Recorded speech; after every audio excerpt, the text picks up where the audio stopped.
Y queremos saludar muy cordialmente ya en el contacto a través de los medios digitales con el ministro de Energía, Fernando Santos. Muy buenos días, señor ministro. Bienvenido a Noti Hoy.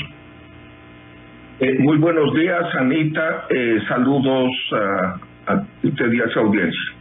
Gracias, señor ministro. Y quisiera empezar con un tema que ha sido materia de análisis en los días anteriores y tiene que ver con la decisión que tomó el Gobierno Nacional y la cartera que usted preside de establecer cupos a 109 gasolineras para la distribución y para la entrega del diésel premium. La justificación del Gobierno Nacional, que ha sido pública, que usted ha mencionado, es que existe una percepción de que en estas 109 estaciones de servicio se podría estar produciendo una demanda excesiva que también eventualmente podría ser destinada a sectores que no deben beneficiarse del subsidio existente en este tipo de combustible. Esto ha generado una reacción de la Asociación de Productores de Derivados de Petróleo, quienes hicieron ya un plantón porque exigen una reunión con las más altas autoridades para determinar la justificación o no de esta medida. Señor ministro, una vez que se tomó la medida, ¿existen los informes técnicos que justifiquen que esas 109 gasolineras están desviando el diésel para otros fines? Bien, el antecedente de esta medida es la decisión del señor presidente de la República de hace algunos meses de eliminar el subsidio en el diésel al sector camaronero de mayor de 500 hectáreas. El sector camaronero ha hecho un gran esfuerzo y se ha expandido enormemente. Recordemos, el año 2022 llegaron a exportar $7.500 millones. El segundo rubro de exportación luego del petróleo. El señor presidente consideró que aquellos camaroneros que demostraban un buen ingreso, un buen nivel de utilidades, no merecían ser subsidiados recibiendo el diésel a el galón a $1.75, sino al precio internacional, que está alrededor de $2.50. Pensó el señor presidente, con ese criterio de justicia social, que el subsidio debe ser para quien no tiene para pagar el precio internacional, pero no para aquel que sí puede. Entonces se les eliminó el subsidio y se les dijo: señores camaroneros de más de 500 hectáreas, ustedes van a adquirir el diésel en los depósitos de las empresas comercializadoras de combustibles. Ahí ustedes pagan $2.50, $2.60 y se llevan el diésel a sus camaroneras, que el consumo de paso es enorme, porque tienen miles de motores. Bien, pasado el tiempo, hemos analizado y hemos visto que estas camaroneras grandes, no todas, algunas nada más, ya no iban a comprar a los depósitos donde debían hacerlo, y sin embargo seguían funcionando.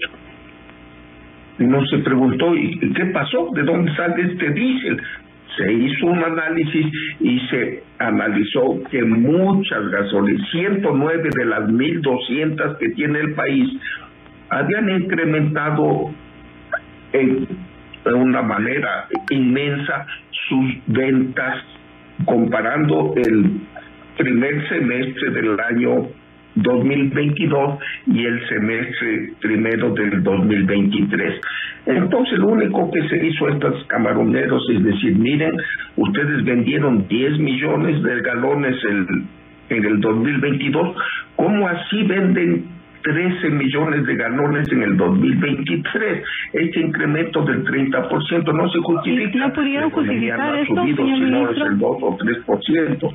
Entonces les pongamos el cupo del año 2022. Señor ministro, ¿no pudieron justificar las gasolineras las gasolineras no pudieron justificar la razón de este incremento inusitado de la venta, de la comercialización del diésel premium. Se les dio 15 días. Se hizo el análisis y se dio este crecimiento inusitado y se les puso el nivel de despachos anterior, porque también la Cámara de Acuicultura que engloba a los camaroneros también nos hizo una denuncia, nos dice hay competencia desleal, inclusive hay camaroneros serios que seguimos comprando en los depósitos al precio internacional y hay otros que han dejado de comprar.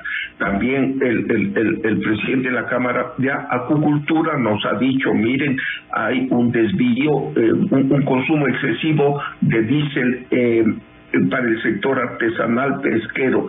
Entonces lo que se ha hecho es inmediatamente cortar, son millones de dólares, ¿verdad?, al día, y decirles a las empresas distribuidoras, justifiquen en 15 días. Se presentarán todos los justificativos y obviamente si alguna dice, yo recién inicio mis ventas y de 0 pasé a 100, muy bien, está justificado, pero si otras no justifican, se mantendrá el nivel anterior, no se les quitará un galón. Así es que tienen 15 días que les ha dado la Agencia de Regulación y Control, quien es la que tiene la potestad para que justifique. ¿Cuándo terminan esos 15 días, señor ministro? ¿Perdón? ¿Cuándo terminan esos 15 días, señor ministro? Creo que terminan en la próxima semana. Obviamente tendrá la agencia que revisar los justificativos y tomará la decisión. Y quizás, Anita, me olvidé un tema. El plantón de los señores distribuidores de combustibles, gasolineros, llamémosle porque no se entienda el público, más bien fue por el margen de comercialización. Ellos por cada galón que venden, creo que son 17 centavos de utilidad en cada galón de gasolina y 13 en el diésel.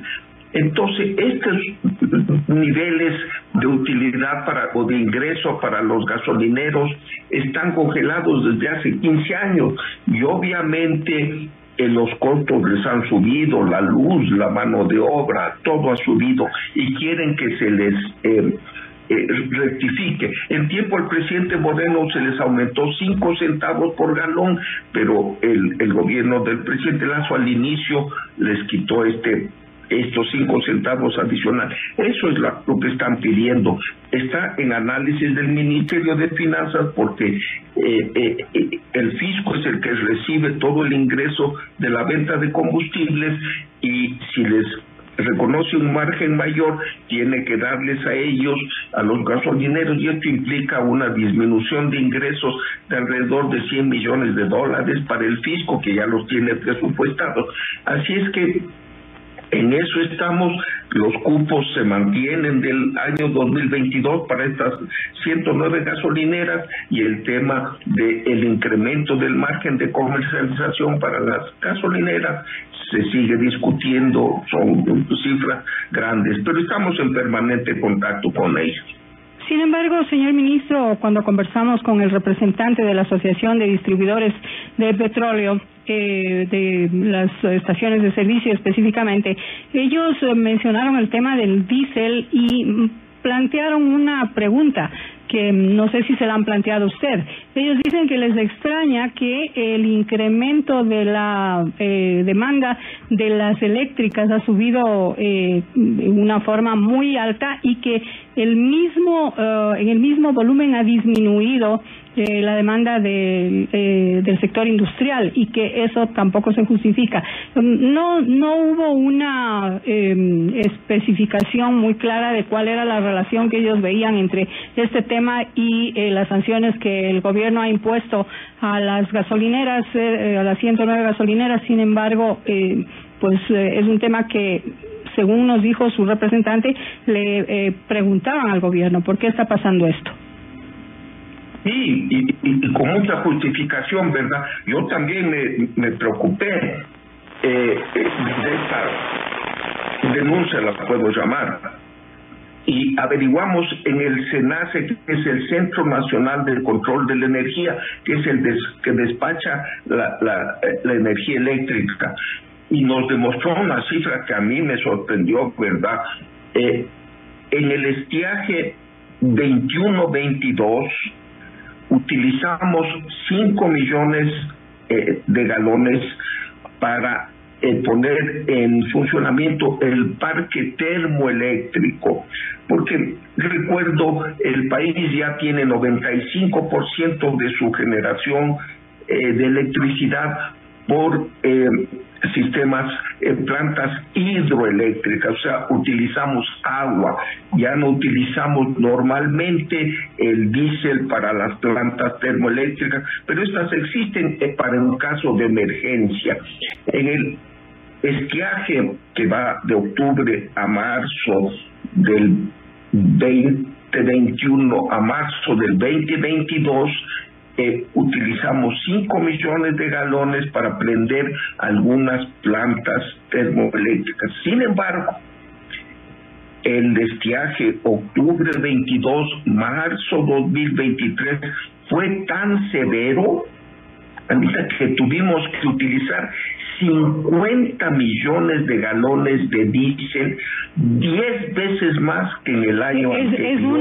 Es un incremento totalmente inusitado, ministro. Un aumento, ¿cómo se justifica un aumento de esa naturaleza? Por la severidad del estiaje,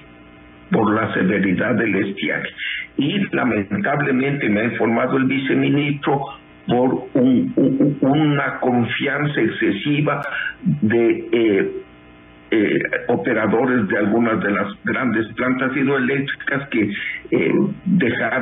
no tomaron previsiones, que venía un estiaje fuerte y hubieran hecho un mejor manejo del agua. Así que no está justificado por el SENACE, no hay ningún desvío. En donde vamos a analizar es una información que tiene públicamente la Asociación de Acuacultores, el gremio de los camaroneros, de que el diésel destinado para la pesca artesanal también ha crecido enormemente. Aquí sí hay una tentación y posibilidad de desvío. ¿Por qué? Porque el pescador artesanal compra el depósito que se le destina para ello, el diésel en 1.75 el galón, subsidiado. Cuando va al alta pasa un barco por ahí y le puede vender hasta $7 u $8 el galón. ¿Hay contrabando entonces? ¿Hay contrabando, ministro? ¿Contrabando? Sí, lamentablemente. Es que,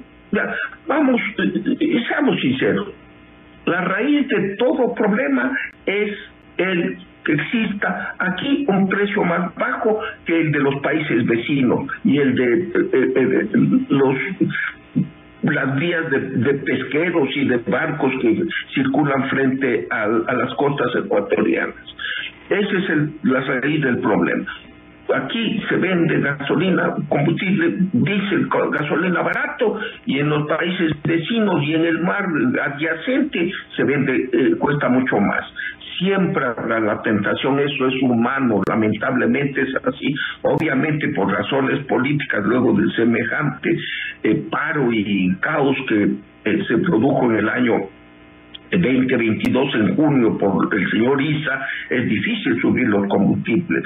Se trata de controlar, es la Agencia de Regulación y Control, usted ve la prensa permanentemente, las Fuerzas Armadas, la policía hacen operativos, pero la tentación está ahí, ¿verdad? No solo para exportar, sino también aquí hay sectores, un sector industrial tiene que comprar el diésel a 2.50, a 2.80. Si alguien le vende, le dice, ve aquí le vendo 1.75 desde esa bomba, hay la tentación. La raíz y la causa de todo el problema es el sistema de precios subsidiados. Precisamente, señor ministro, si usted me permite, precisamente el tema del subsidio es uno de los temas que está generando interés en la ciudadanía y en algunos sectores específicamente, como sectores organizados, sectores sociales y representantes de organizaciones sociales.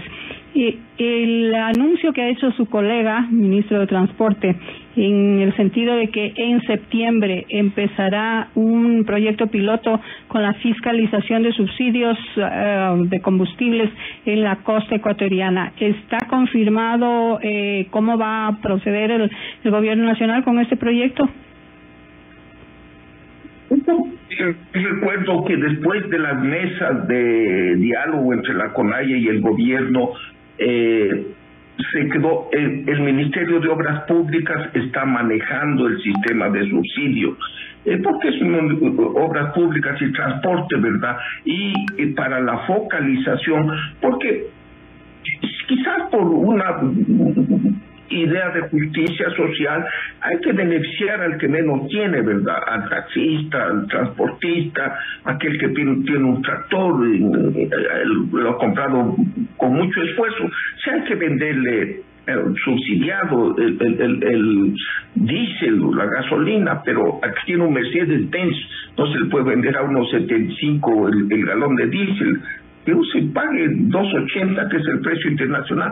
Entonces hay varias ideas de cómo focalizar. Lamentablemente se han demorado. Hay muchísimos sistemas, les digo, aquí en el ministerio viene cada semana alguien con una idea más novedosa que la anterior, las trasladamos a obras públicas. Así es que estamos ya tratando de implementar de nivel de idea y a ponerlo a nivel de práctica, pero es necesario el focalizar y no el subsidio generalizado. Miren, el año pasado, 2022, gastamos $7.600 millones en importar combustible. Y obviamente vendimos a 3.600, un subsidio de 4.000 millones. 4.500 millones, ministro. Respuesta de educación. ¿Por qué duplicó el nivel de subsidios entre el 2021 y 2022? Que pasó de 2.000 y pico en el 2021 a 4.500 millones del costo del subsidio en el 2022. Por el incremento de los precios. Los precios en el año 2021 estuvieron un barril de gasolina y diésel alrededor $100. Para el 2022 subió a $140, 150. Es por los precios internacionales, hay que comprarlos a precios internacionales. Estamos dialogando cuando son las 7:20 con el ministro de Energía y Minas, doctor Fernando Santos, y analizando algunos de los temas de la actualidad relativos a aspectos de su cartera de Estado.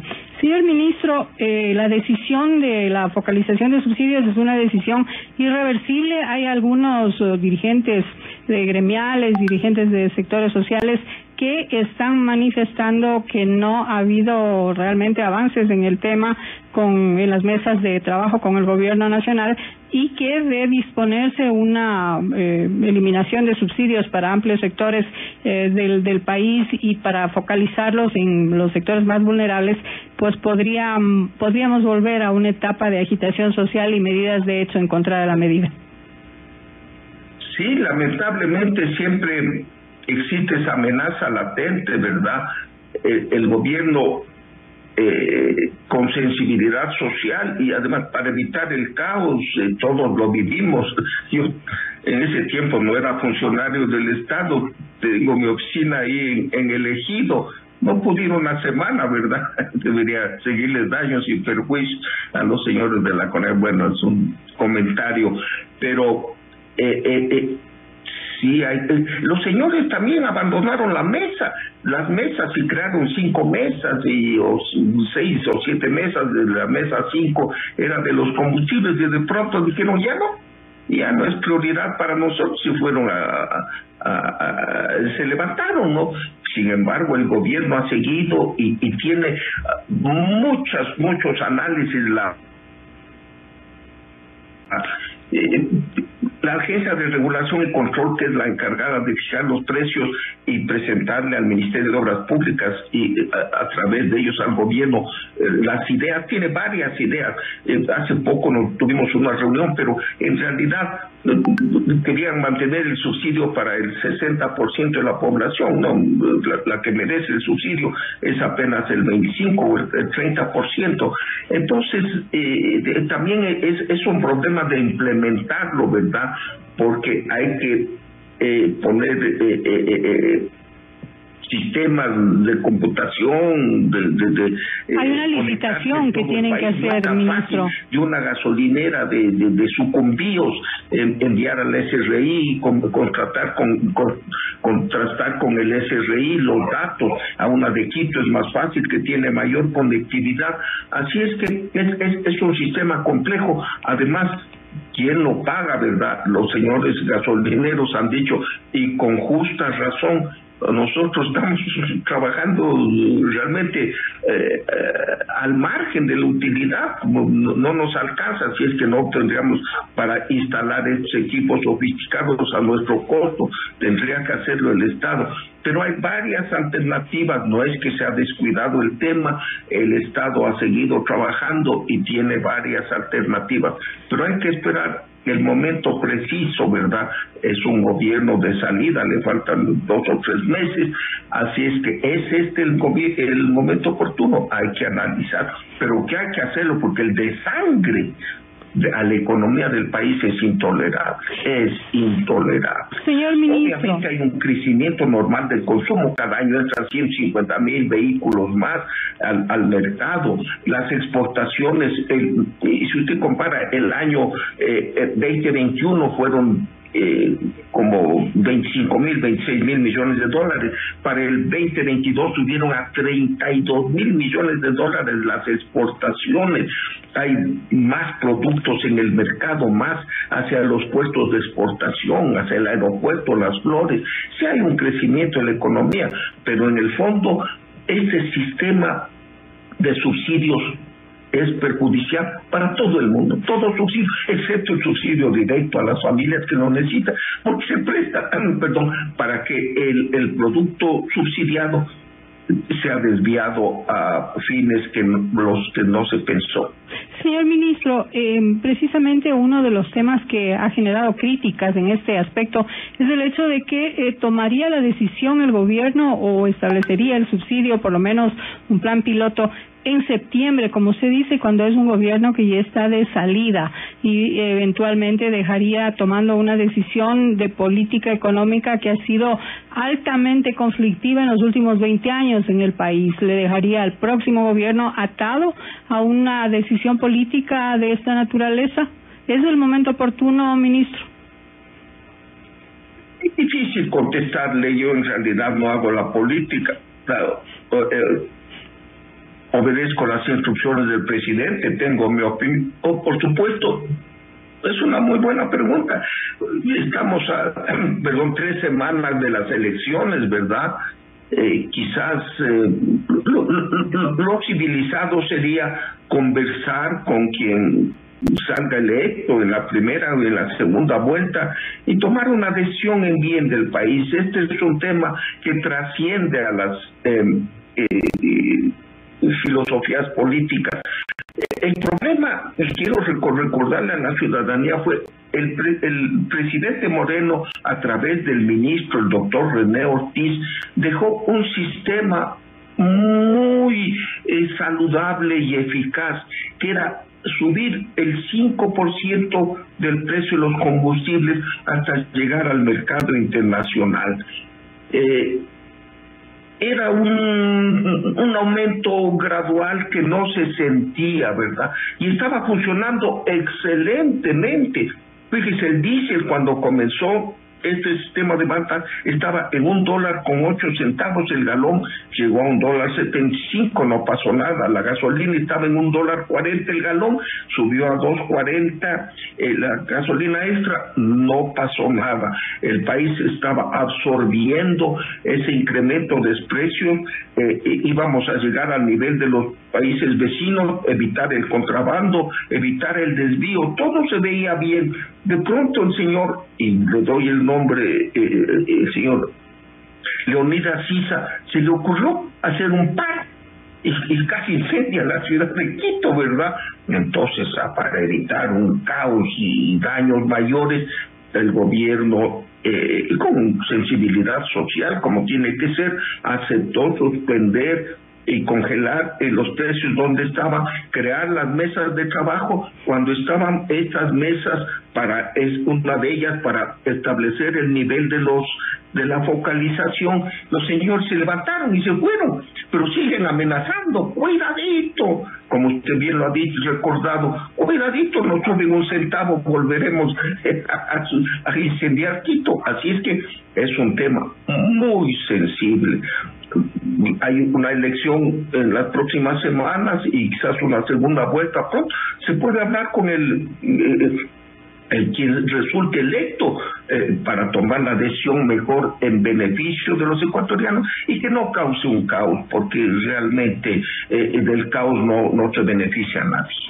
Señor ministro, el tiempo se nos está terminando, pero no quiero dejar por fuera un tema importante y tiene que ver con qué pasó después del derrame de petróleo producido por el desbordamiento de un tanque de almacenamiento en la terminal de Balao y que generó la pérdida de 1.200 barriles de petróleo que contaminaron el mar y contaminaron, por supuesto, también en tierra. ¿Ya tiene usted el informe de las responsabilidades, de por qué ocurrió y cuáles van a ser las sanciones, si se van a establecer sanciones a los responsables? Precisamente el día de ayer hablé en un seminario con el gerente de Petroecuador y me dijo sobre el resultado práctico, ya la playa de Las Palmas y el problema se ha solucionado. Y afortunadamente también el problema del mar ayudó, que el mar está picado, como se conoce en la costa, ¿verdad?, por los problemas climáticos y especialmente del Niño. Y como se utilizan dispersantes ambientalmente amigables, ¿verdad? Esto ayudó con la actividad de las olas y las corrientes marinas. Se dispersaron las moléculas del petróleo, se rompieron y no hubo mayor afectación. Le cuento, estábamos preocupados que podía llegar hasta Colombia, ¿verdad? Pero afortunadamente frente a Esmeraldas ya se disolvieron esas manchas petroleras. Ya permanentemente Petroecuador está volando drones por encima del mar varias veces al día, ¿verdad? Y ya no se avisora, y también ha habido lanchas para tomar muestras. No se avisora el menor rastro de hidrocarburos, ni en agua y, como dije, ni en tierra. Así es que una desgracia, obviamente ya se terminó, pero sí se está investigando. Es más, no solo Petroecuador trajo gente del oriente que no conozca, que no trabaje en la zona, para que no tenga ningún amigo ni vaya a proteger a nadie, para ver la causa del derrame. Y también la compañía aseguradora tiene sus expertos analizando qué pasó. ¿Cuándo tiene el informe final, ministro? ¿Qué sucedió? Pero si hay algún culpable, si fue un error humano, debe ser ejemplarmente sancionado. ¿Cuándo tendrá el informe final, ministro, para determinar si hay responsabilidades?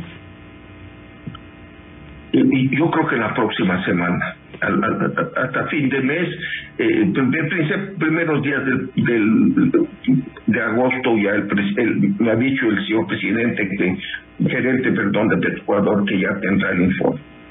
Bueno, son las 7:32 y yo le doy las gracias muy cordiales al ministro de Energía y Minas, doctor Fernando Santos Alvite, por habernos acompañado en esta mañana en Noti. Comunicado de la Asociación de Servidores Públicos de la Empresa Eléctrica Regional Centro Sur,